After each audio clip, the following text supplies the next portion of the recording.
आज एक बार फिर से मैं आप सभी साधक और दर्शकों के लिए शक्ति प्रत्यक्ष रूप से दिखने का मंत्र लेकर के हाजिर हुआ हूँ।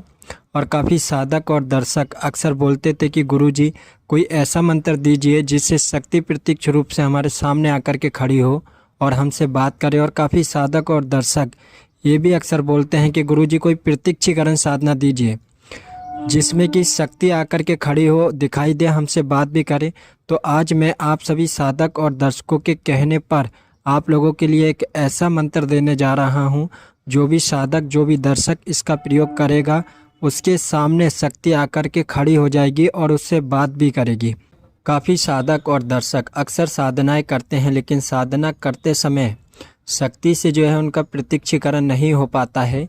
लेकिन जिस भी शक्ति की वो साधना करते हैं वो ना अनुभव तो देती है, लेकिन प्रत्यक्ष रूप से उनके सामने प्रकट नहीं होती है और ना ही शक्ति से उनकी बात हो पाती है और ना ही वो शक्ति को देख पाते हैं। काफ़ी साधक तो ऐसे भी हैं जो कि अक्सर हमें फ़ोन करते हैं, बोलते हैं कि गुरुजी मुझे प्रत्यक्ष रूप से शक्ति को देखना है, ऐसा कोई मंत्र दीजिए। तो आज का मंत्र सभी साधक सभी दर्शकों के बहुत ही काम आएगा। जो शक्ति को देखना चाहते हैं वो भी इसका प्रयोग कर सकते हैं, और जो शक्ति को सिद्ध करके कार्य कराना चाहते हैं इस मंत्र का जो है प्रयोग कर सकते हैं। मैं आप सभी साधक और दर्शकों को जो मंत्र देने जा रहा हूं इसका बहुत ही आसान प्रयोग है, लेकिन जितना ही आसान है उससे कई गुना ज़्यादा खतरनाक है। उन साधकों के लिए जो साधना करते समय डरते हैं या फिर साधना के नाम से ही डरते हैं, क्योंकि कभी उन्होंने शक्ति को देखा नहीं है। शक्ति आती है जब तो चीखती है, चिल्लाती है, डराती है, धमकाती है।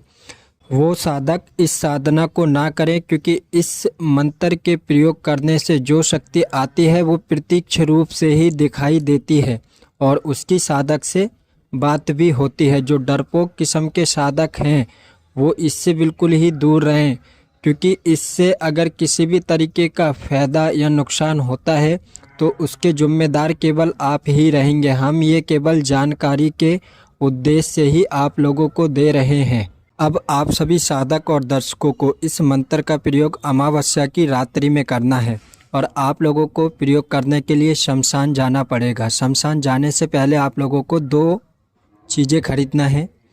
एक आपको मुर्गे का मांस लेना है और एक आपको इत्र लेना है। जो भी आप मुर्गे का मांस लेंगे, जैसे कि आपने 100 ग्राम मांस लिया है तो 100 ग्राम मांस के आप लोगों को 8 टुकड़े बनवा लेना है। जहाँ से आप मांस खरीदेंगे वहाँ से छोटे छोटे 8 जो है मुर्गे के मांस के आपको पीस करा लेना है। और ये दोनों चीज़ें लेकर के आप शमशान जाएंगे। जो इत्र आप लोग लेकर के गए हैं उस इत्र से जो है अपने आसपास सब में छिड़काव करेंगे। छिड़काव करने के बाद में आपको दक्षिण दिशा की तरफ मुंह करके बैठ जाना है। अब जो मंत्र आप लोगों को स्क्रीन पर दिया जा रहा है, इस मंत्र को जो है आपको 8000 बार जाप करना है। 8000 बार जाप करने के बाद में अगर आपको चीखने चिल्लाने जैसी आवाज़ें नहीं आती हैं तो उस समय आपको क्या करना है, जो मांस आप लोग ले कर के गए हैं उस मांस के टुकड़ों को अपने हाथ पे रखना है, सीधे हाथ में। और सीधे हाथ में रखने के बाद में हाथ जो है अपने सामने को करेंगे, ऊपर उठाएंगे हाथ को, और ऊपर उठाने के बाद में आप चारों दिशाओं की तरफ देखेंगे। जब आप चारों दिशाओं की तरफ देखेंगे तो शक्ति जो है आपके सामने आकर के खड़ी हो जाएगी। और अगर पहले दिन शक्ति नहीं आती है तो आप दूसरे दिन भी ऐसे ही इस प्रयोग को करेंगे। और अगर दूसरे दिन आपको चीखने चिल्लाने की आवाज़ आती है और शक्ति आपके सामने आकर के खड़ी नहीं होती है तो आप तीसरे दिन भी जो है इसका प्रयोग करेंगे। जैसे ही आप तीसरे दिन इसका प्रयोग करेंगे, मैं अपने हाथ के ऊपर मांस के टुकड़े को रखेंगे और चारों दिशाओं की तरफ देखेंगे तो शक्ति जो है आपके सामने आकर के खड़ी हो जाएगी, चीखेगी, चिल्लाएगी। आपको डरना नहीं है। जो मांस आपके हाथ में है, जब शक्ति आपके सामने आकर के बैठ जाए उस समय ये मांस जो है उसे खाने के लिए दे देना है। और साधना स्थल छोड़ के आपको नहीं भागना है, क्योंकि मैं बोल रहा था कि कमज़ोर दिल वाले साधक इसे ना करें। इसलिए मैं बोल रहा था जो मांस आप लोग लेकर के गए हैं वो मांस अगर उसे नहीं मिला खाने के लिए तो वो साधक को ही मार देती है। आप लोगों को साधना स्थल से भागना नहीं है। जो भी मांस के टुकड़े हैं आपके हाथ पे रखे हुए वो टुकड़े इसे खाने के लिए दे देना है। और जैसे ही आप इसे टुकड़े खाने के लिए देंगे तो ये आपसे सोच लो सिद्ध हो जाएगी। आप इसे जब कभी भी बुलाएंगे या आएगी, आपका जो भी कार्य होगा ये करेगी।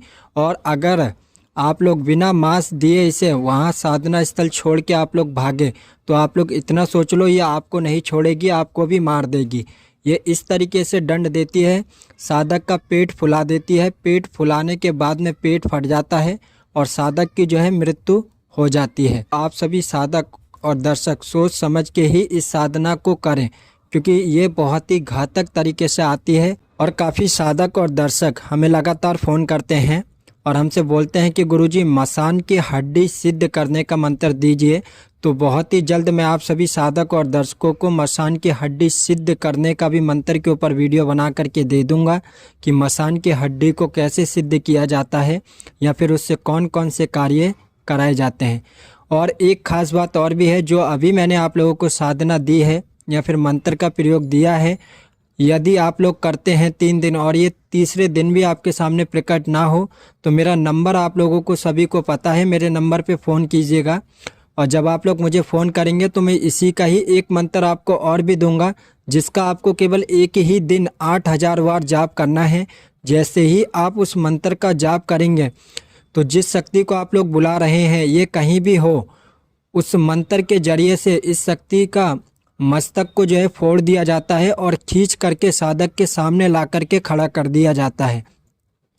इसीलिए बोला जाता है कि कोई भी साधना की जाए तो वो गुरु के मार्गदर्शन में ही करना चाहिए, क्योंकि गुरु के पास वो सारे मंत्र होते हैं कि शक्ति को कैसे लाना है और किस तरीके से आप लोगों के सामने खड़ा करना है।